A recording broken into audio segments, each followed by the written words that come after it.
Good afternoon, everyone. It is Christine here, and I'm back to work on my piece for the Inspired by Art collaboration that is being run by Annie Claxton and some of her fabulous creative colleagues. I'll post the relevant links in the description below, and definitely check it out, both for the collaboration but also for Annie's fabulous arty videos and sharing. It's just so much fun. And I'll be sure to check out the other contributors as well. It's an open collaboration, so anyone can take part. So I'm just taking part in that capacity. So you might remember, if you've been watching my videos, but if you've stumbled upon me new, I'll recap quickly. I have created a slow stitch snail for the prompt, which is inspired by you, or in my case, inspired by me. And I'm a passionate slow stitcher, and I figured the slow stitch snail was a great way to encapsulate my stitching persona. And so I used this vintage hand-stitched napkin, so it already had the beautiful border around it, and that's where I created my micro mosaic snail, and then did the slow stitching with some gorgeous multicolored thread for the title. And then what I want to do is use this as a sign on the door of my art room and my craft room, my studio, which is also my work from home office. And so on the other side, and we're going to work on this today, I'm going to create my busy bee persona, which is my working day persona. We're always on the go, always busily buzzing between different projects and people. And that's partially why I really then need that stitching in the evening to give me something that's very slowing and calming, etc. And so this side of the napkin has this beautiful little floral design, which I thought was the perfect thing that Busy Bee could be flying across from. So I just got a not a realistic bee design, but just a sort of more fun bee design. I've drawn it on with my friction marker, and then I've drawn just a nice curving sort of flying path and written in large letters, because I do want to use a similar weight stitching thread to this. And my reflection was possibly if I had made this a tiny bit bigger. I think it's still fine, like you can still read it, but it takes a little bit with some of the running letters just to work out exactly what they are. Although I think it is actually quite readable. But I've just made this slightly bigger and slightly more spaced to make it easier to read. And so I'm planning to use, I'm really into my razzle dazzle threads at the moment, and I thought we'll start work on the bee, and planning to use some razzle dazzle thread for the yellow, some Appleton, I think it's Appleton wool. I would have got it secondhand from Melanie from Purveyor of Reclaimed Textiles. I thought this fluffy black, because the bees have that little bit of fluffiness. I was tossing up about doing turkey work or turkey stitch on this, which gives you little like pokey up stitches like you'd get on a carpet. But I think I'll do a satin stitch, but I'll enjoy the fuzziness of the wool, the Appleton wool, which is a fine wool. Now the leaves, I've got my leaf, not my leaf, wing cut out. And I'm thinking of using this piece, which came from the reverse art truck, of this sort of like lacy style sort of fabric, and using that as well as some coarse tulle that I've painted with some gold, a goldy yellow paint, to make the wings and cut those out. I think that would have a really nice effect on it. So that's the plan for the wings. And so I don't think I'm going to, I was just trying to work out whether I'd need to stitch all the way across the body, or whether we won't really be able to, I don't think we'll really be able to see the stitching underneath. So I think I can just stitch around where the wings are going to be. So let's get started. I'll just put a knot. I've already put a knot in my razzle dazzle variegated thread. And so we'll just start, we'll pop up through the fabric. And then we just want to do little up and down stitches to make our body.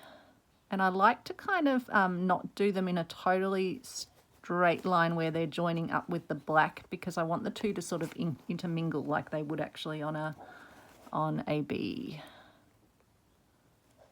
I can hear Travis the pup downstairs. I'd given him his Kong and put some apple in it, and I thought he'd actually finished it because he'd come and been sitting outside my my craft room here, but I don't think he had, and I think now that I'm videoing, he's like, okay, I'm going to go away.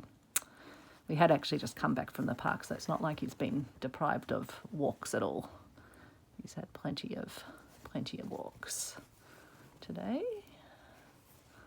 Just a nice quiet weekend again, which is lovely. Last weekend we were entertaining for Mother's Day. So what I'm doing is not yet doing the stitches next together because I want to get a bit of variegation of the thread coming out across the body. So I'm just going across and putting some stitches in to begin with. And then we can kind of fill in with the other stitches. Now you could put this in a hoop, which might make it easier, and we'll just have to make sure we're kind of getting it to lay flat and not crinkling it up at all. In fact, it's actually just started to rain outside, I think. It's definitely getting darker outside.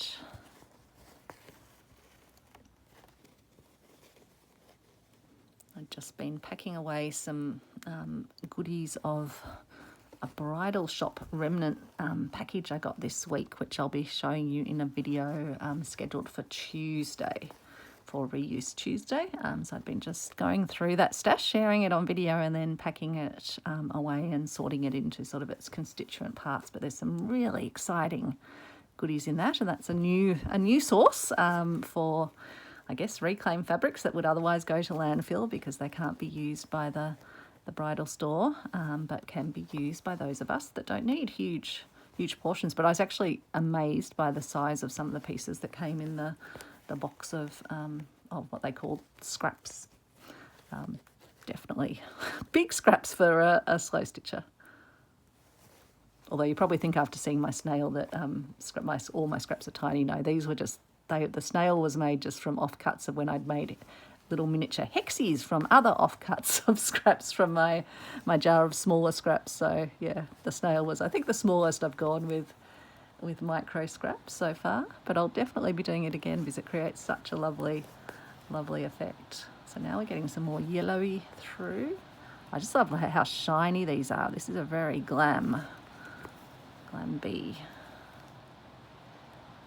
And you could also do long and short sort of stitches as well. I'll see how it looks, and I might add some of those in. Just trying to sort of intersperse the colours. Trying not to catch. Hopefully you can't hear the rain. It's really starting to pelt down now.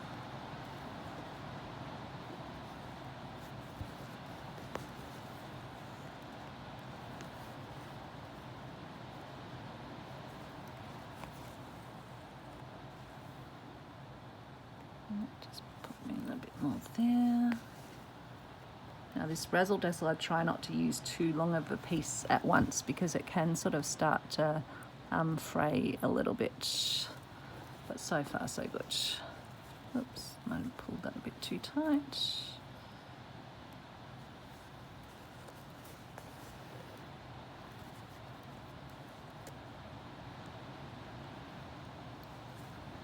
I've actually got my hoop here. I'm just wondering if that would make it just a smidge easier, particularly as I'm holding it up. Let me just grab put my hoop on the ground.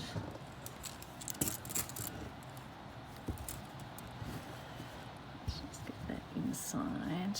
Whether it will catch enough on the hoop, I don't know.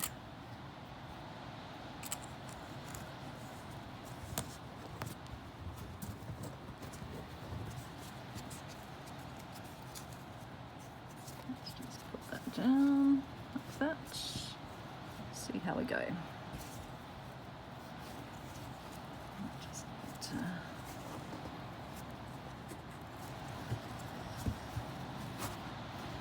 to loosen it a smidge, just to get the fabric nice and taut. They say it should sort of be like a drum tautness.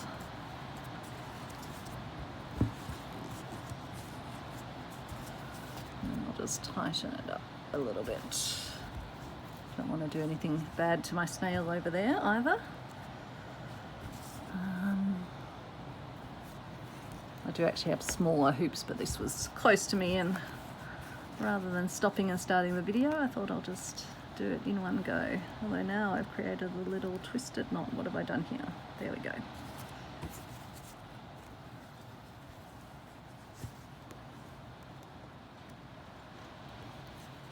Just getting rid of that bit of Travis fur as well. It's always finding his way into my work.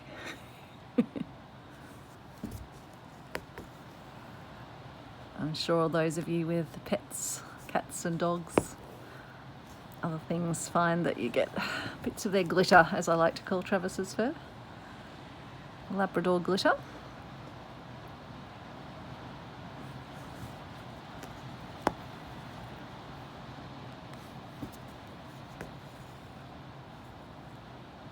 So I did contemplate doing this also as a little micro mosaic sort of style piece, but I thought no, I'd like to kind of have that more stitched, because I thought, yeah, just black and yellow pieces of mosaic sort of fabric wouldn't be as exciting. I mean, you could find a lot of different, I guess, patterns. It could definitely work, but I thought, no, I'll do something a bit different on this side. Keep my snail as a super special one, but definitely going to create more for other purposes. I've actually now got, I think in my mind it's solidifying how I'm going to put my Roxy Journal of Stitchery Down the Garden Path pieces together as well. I've just got to do a bit more playing around, and then I'll share that as well. So many projects to do, so little time, and I've got a really exciting project idea as well, but I just don't think I can start it right now. And I'm also waiting to see what the next Roxy prompt will be, which I think the girls have said, Rachel and Sarah have said that they will let us know. I think Sarah said that in her video, that we'll get to know in 2 weeks' time, well, a week and a half's time now, when they do their next prompt reveal for the current project. I think they're going to let us know what the next project's going to be, that will be for the second half of the year. So last year we did the Christmas Journal of Stitchery, or the Winter Journal of Stitchery, or a combo of the both. I did the Christmas one. So yeah, it'll be fascinating to see. So if you haven't come across the Roxy Journal of Stitchery, definitely check out Roxy Creations, or Roxy Creations, I think by Sarah is what it's called. There's also a Facebook group for the Roxy Journal of Stitchery, where people share their works that anyone can join. So many great things around, and that collaboration, which this piece is for, being run, and you can search on #InspiredbyArtCollab. But again, I'll post that in the description, because it's hard to jot things down when you're watching a video and possibly stitching away yourself. Okay, let's see how that goes.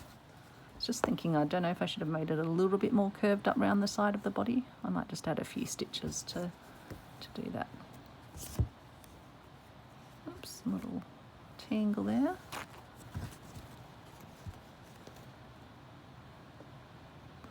So maybe I'll just jump over here and just put a couple of little stitches in to curve it a smidge.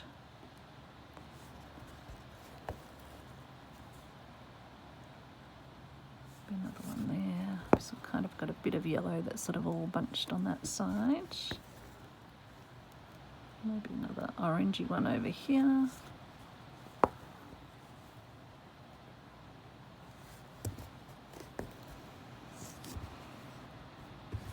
And then that's how my bottom looks. Maybe we'll do one more similar over this side. Let's do that. Come down here.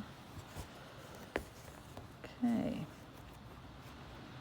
and then I might continue up while I've got this thread and just do the next section of yellow before we then do our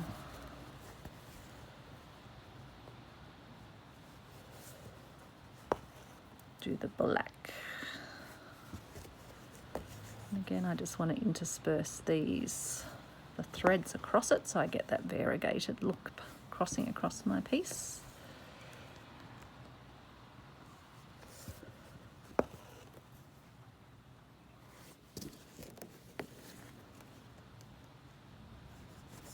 And so the pen that I've drawn with the friction marker, that erases, disappears with heat, so either an iron or a hairdryer passing across it.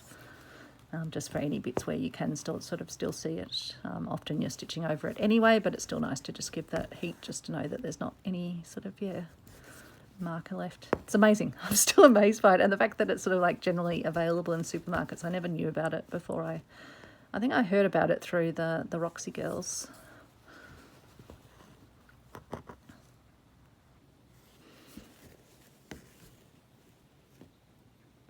You may wonder why they're called the Roxy Girls. It's a sort of a shortened version of their surname.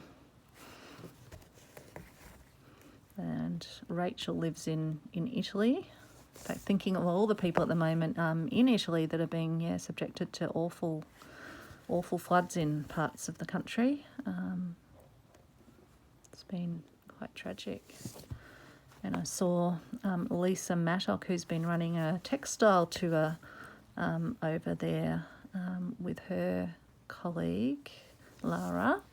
They and their tour, some of the people I think that had stayed on, because I think it was a few days after the tour ended, have been affected by it, and they had to make alternate plans because some of them couldn't make it to airports, etc. as planned. So I think Lisa and Lara and some of the ladies from that tour, I think they were ladies only from the tour, had to drive to Rome across the country.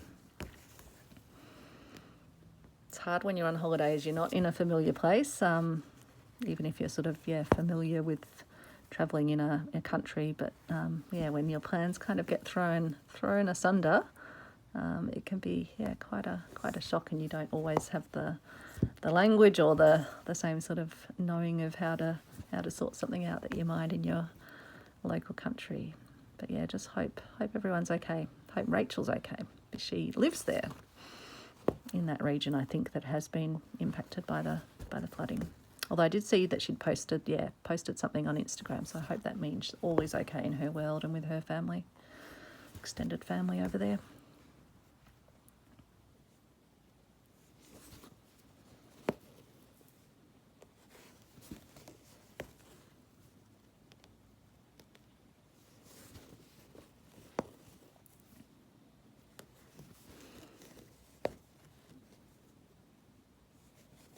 I think they're even saying we'll be getting some snow in the nearby hills here. It's been really getting quite cold in the evenings.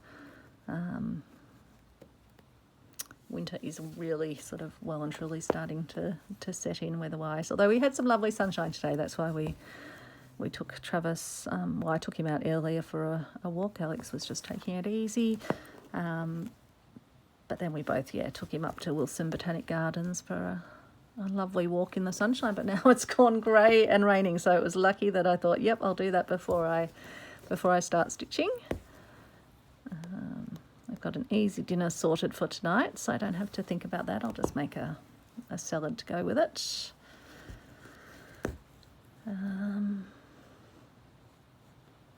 But it has been a crazily busy week work-wise this week. It's a particular time of year, and probably for many people that sort of that end of one year, I guess the financial year, and the start of another one. But in my little world, it has gone into hypersonic hyperdrive, so probably very appropriate to be stitching the busy bee.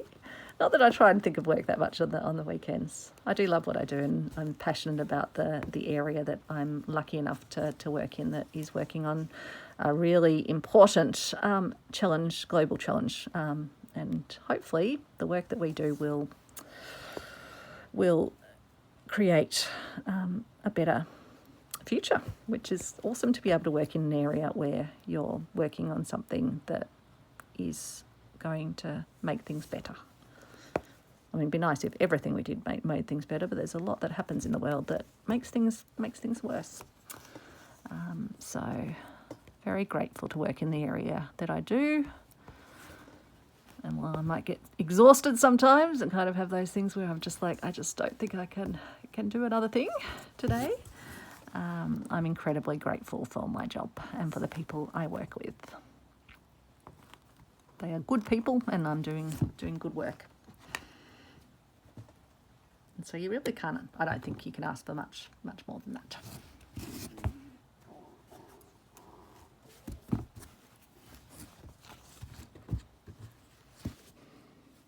Okay, so in fact we actually managed to, I didn't realise that as I was finishing off, we actually managed to stitch that whole section with that bit of thread. So I'm glad we went on. Let's go and get some of our Appleton wool. So as I mentioned, this is it's like it's a stitching wool, so different to what you'd get as your sort of wool that you'd knit with. It's quite a fine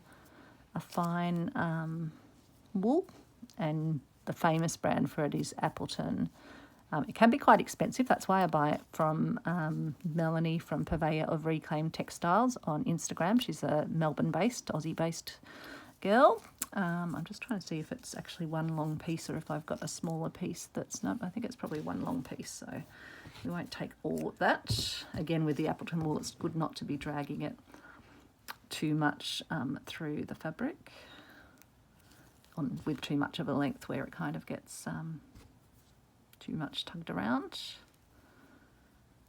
And yeah, getting it from Melanie means it's, again, it's repurposing because all her things are secondhand. I think she's just got a massive stash from a life of crafting, and she's gradually de-stashing. She told me at one point, I think she was trying to sort of, get together some funds to go and visit her brother, who I think is in America, and that's where she gets the amazing Suffolk puff quilts from, for example. I'll just show you, get distracted as I always do. This is my jar of gorgeous vintage Suffolk puffs, which are all sewn together and would have been part of a larger quilt. So I keep those on the desk because they're beautiful to look at, but then it's also a reminder for me to make sure I'm popping them in my work as well. I have made lots of Suffolk puffs myself as well, but it's nice to have the vintage ones because they're so soft. Those ones I washed once I got them, and they're just, so soft, and they've got that lovely wear on them, which is fabulous.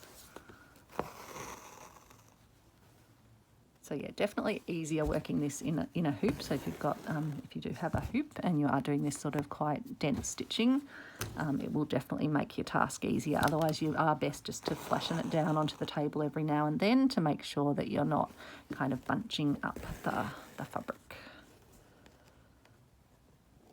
And don't worry if some of your stitches go slightly crooked, like that one that you can see there. I'm just going to kind of stitch over the top and get it back onto a straight footing.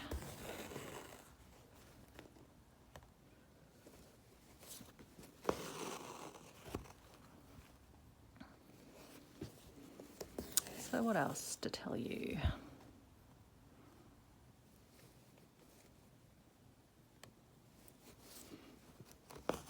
Not sure. There's much. Not a super exciting weekend, but for me, super exciting is playing in my craft room, so I guess it is a super exciting weekend. I was cleaning out some cupboards actually today and discovered an entire stash of felt that I'd just totally forgotten about. I have a box of felt and I thought that was all I had, but this was from probably 10 years ago, maybe 15 years ago, when I was doing a project for my... Oh, no, it wouldn't be that long ago, actually. No.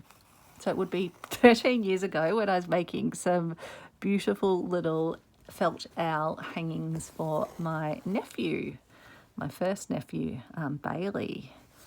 And he's just turned 13. So, yeah, it would be 13 years ago.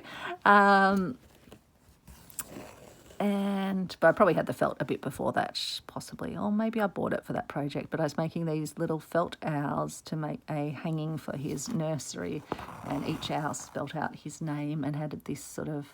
so the felt was the main bit of the owl and then decorated with an owl fabric. And so I found the owl fabric as well, which I love. It's just such a cute fabric. So happy to discover that. That was right up the top of a cupboard as I... I'm gradually working through cupboards and sorting things out. And I also I've found my boxes of lots of my travel memorabilia, things I've picked up on my travels, photos, maps, etc., which may well feature in an upcoming project. One of the things that I just don't think I can start yet, but is definitely an idea that's a brewing. I don't want to end up with heaps of unfinished projects. I'm trying to keep myself pretty focused, and so like this one, I knew that I wanted to do this side, so it's like, yep, before I go back to the Roxy project and start thinking about how I put all of that together, I'll get this done, and then I can have it up hanging up on my door. So I'm thinking I'll use an old knitting needle to be the piece of wood that hangs it up. So I'll put that between the two sides and put a little hanging thread or rope on it, and then hang it to either the door handle or a hook on the door,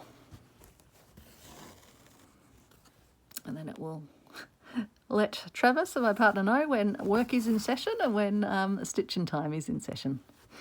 Although I usually have the door open unless I'm in a particularly sort of noisy meeting online, or if I'm videoing. Although I've got the door open today, so no doubt Travis may even come up sort of giving me a hassle on for making his dinner. He likes to get me going 20 minutes before it's due to serve. He's just like, yep, Mum, just make sure you've got enough preparation time in. He's got some nice tuna to have tonight, and he'll have his vegetables. I make all his food for him. He's very happy at the moment. We switched from, he used to love the pig's ears, but I think if you've been watching my videos, you would have heard about the time when he almost choked on it, or we thought it was stuck in his throat, and that's not the first time it's happened. So we no longer give him pig's ears after that last experience, and just going, no, this isn't worth it for him, or the stress that it causes when we think he's got something caught in his throat. It's very stressful because we care for him like our child. So now he has, thanks to Elizabeth Robinson's recommendation, he has salmon skins, and he adores those. So I actually just ordered another batch of bags of those. It's funny, the pet store where we'd bought them from the first time, like a large pet store in Australia, they'd put up the price $5. And so I just looked online and found another one where they were, the original price that we'd paid, plus that side had a sort of a 10% introductory discount offer. So stocked up on plenty of them. Because you don't need to pay an extra, $5 for the same product.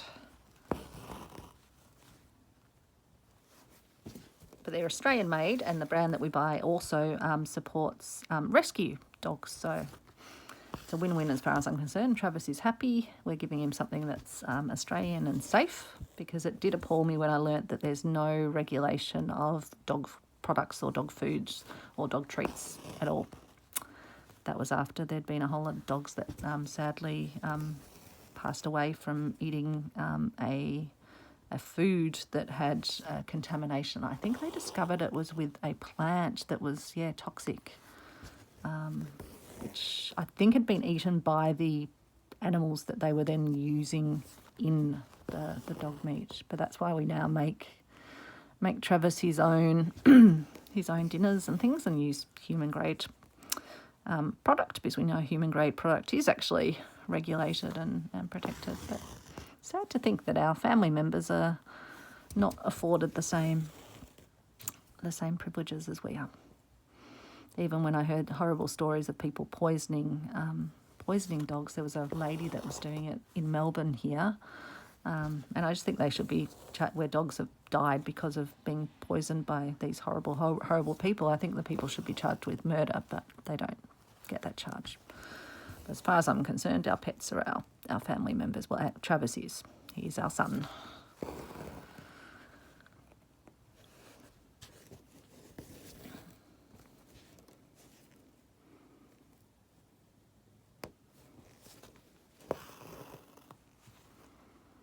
But I think he must be pestering his dad instead for his dinner tonight, because I haven't heard him coming up the stairs, up to the craft room.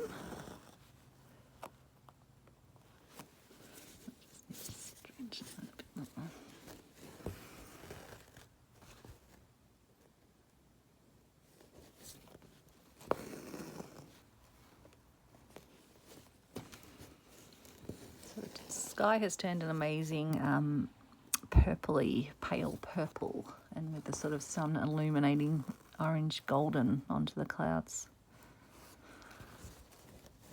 Just love all the different things the sky does. It's never the same, and that's why I love this window, because I do get to enjoy that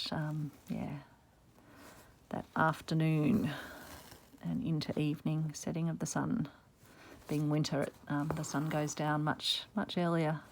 It's only 5:11 at the moment, but it's definitely getting dark out there.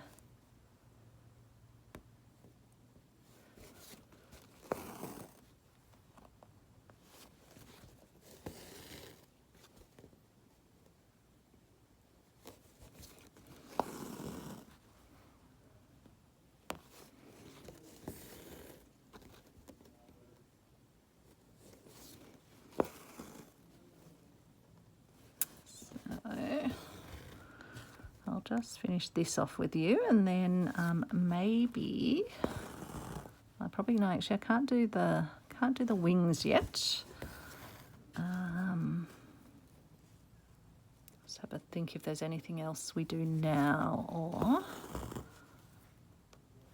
whether I go away and finish stitching the bee, and then I can come back and do the wings.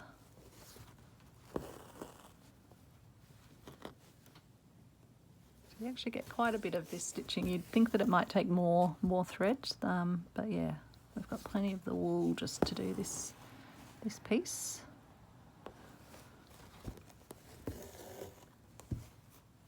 And then I might even have enough wool to do the next piece up here as well. I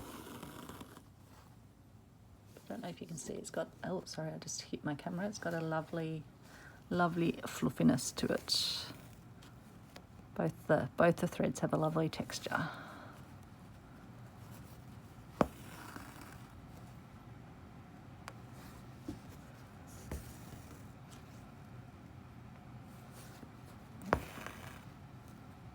Just some stitching around where the wing will go.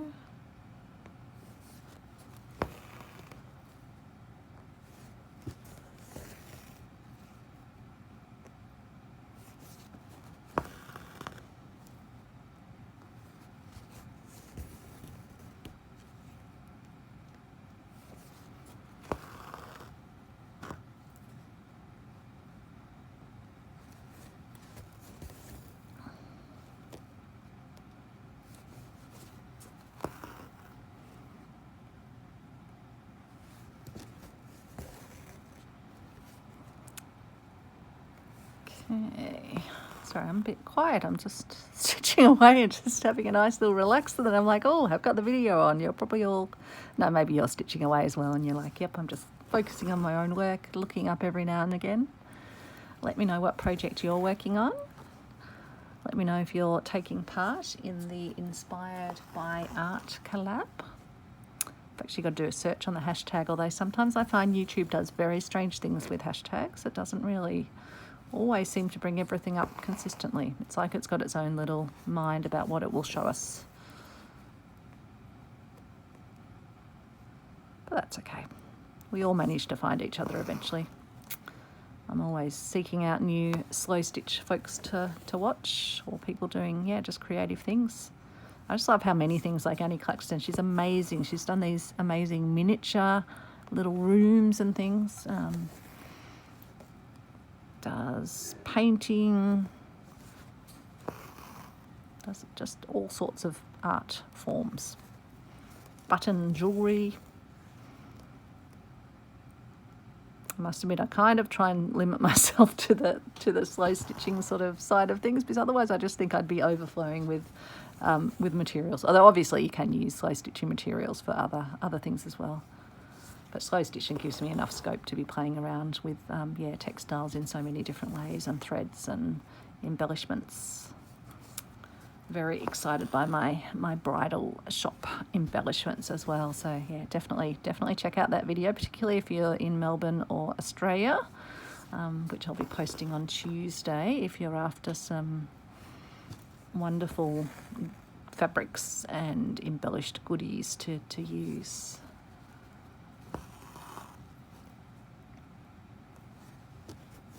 I don't think I've seen anyone else review or share them, so I don't even know how I first heard of it. I'm not sure if I read about it maybe in like a magazine or something, I'm not sure. But I remember at the time I wasn't able to get all the products. They didn't have all the scrap boxes available, so I didn't end up ordering at the time, and it was only recently that I thought of it and tracked it down again and popped back and had a look, and they had everything in stock, so I thought, yep, I'm gonna jump on it now. My partner was like, not another box of goodies. So that's why I thought I'd better get it all packed away this afternoon, videoed and then sorted all nicely so I can easily access it, and keeping some handy bits out in front of me in little jars as well. I'll just keep that. Maybe I'll tie that off for now.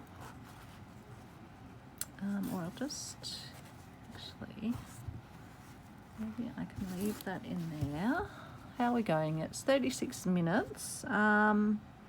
Maybe we'll just do a little bit of stitching on our busy bee.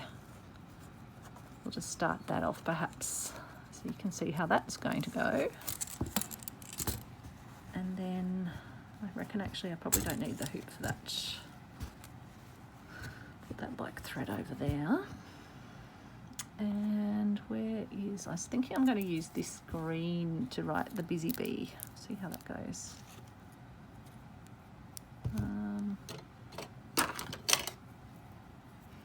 Just got to cut the plastic.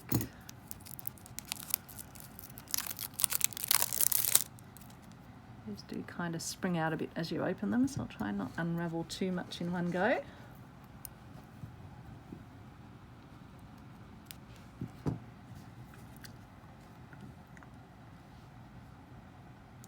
think the green might be a nice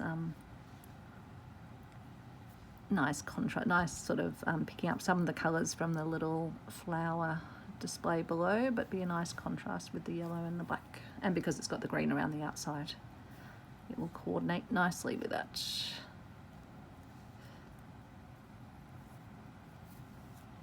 Oops, I should have just tied a knot down the bottom, because this sometimes doesn't do that normal knot trick that well. So again, we're just going to do little back stitches. So I'm going to pop up at the start of the bee, and then we're just going to do short little stitches. Try not to catch the side of the fabric. So similar to if you watch the other video, it's the same technique to what I did on that one. You can also, couch down, where you do little stitches over a thread to hold it in place, or a wool or a fibre. I think I just love doing back stitch. It's such a simple stitch, but you get that lovely line effect. And I quite like that it sort of is that bobbly, particularly with this thread, it gives you that sort of bobbly effect. A little bit of texture to your letters.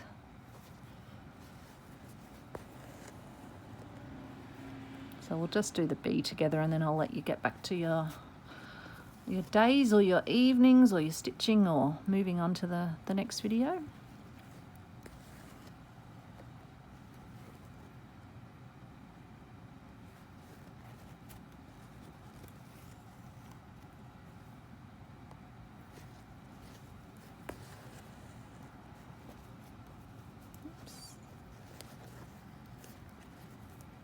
If that one's a tiny bit caught, let's just see.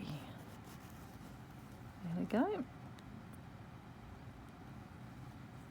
Oops, dropped my needle.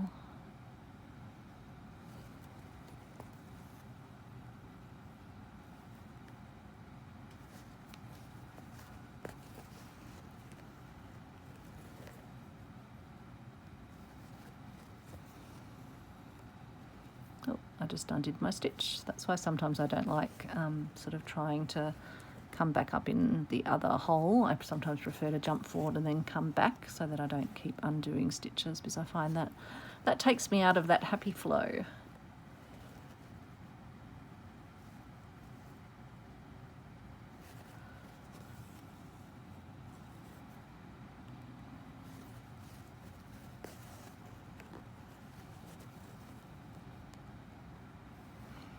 again, I'm just going to straighten it out, make sure it's not bunching up where I'd pulled a little bit too much on it.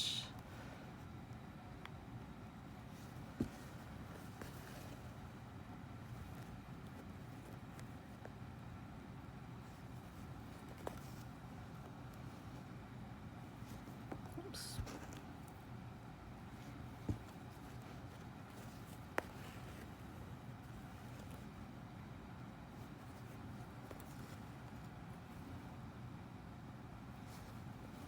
Use a lovely shiny silky thread. Just sort of slides, but it can catch if you do have dry skin, so it's good to put some moisturiser on if your skin is as dry as mine usually is.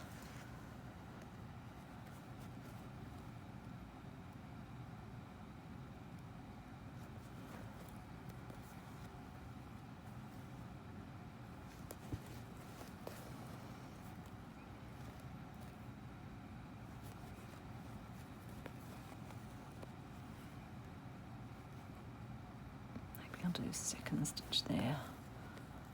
Sometimes I find I get a bit too big with my stitches, so I might just come back and break it into 2 stitches rather than 1.